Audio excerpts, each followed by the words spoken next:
Ang gutom na naman. Naubos na naman yung pera ko. Maliit na lang.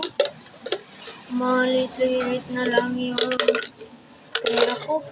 Dapat kung madagdagan, hindi na ito aabot. 20 pesos na lang. Saan kaya tayo pupunta? Alam ko na. Sa China. Pumunta tayo sa China. Okay, titeleport muna tayo. Sana mapunta ako.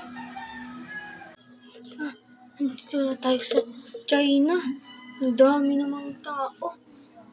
Baka iba yung kalaban dito, yung mga tao dito. So, yung dapat magsalita ko dito ng washiwo.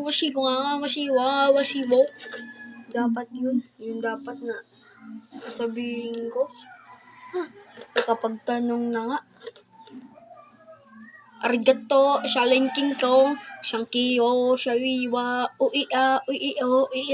Please give me money, please. I hungry, please. Agago ka? Agago? Di pumunta ka? Animal ka? Asya, animal ka? Ano naman pinagsasabi ito? Ganito naman noon sa Germany nung pumunta ako. Dapat maayos yung salita ko. Hungry. Give me money. What's your while? Garake ko. Shankiwa.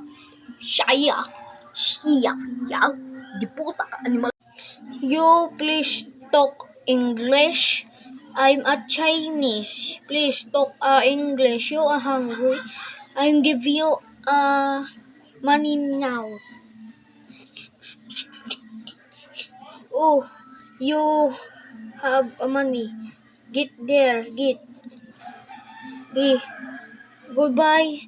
I'm go to home. I'm work to house. Hinuhulog lang. Tunin ko naman. Hinuhulog lang. Ito, nagdito na naman. Kaparehas na ito sa Philippines. Parang taga Philippines yun. Sige. Bibili na ako sa Pilipinas ng bigas. Titeleport na ako. Nasa Eastern Samar na tayo. Ay, sa wakas. Nakapagod naman pumunta sa China. Sige, hanggang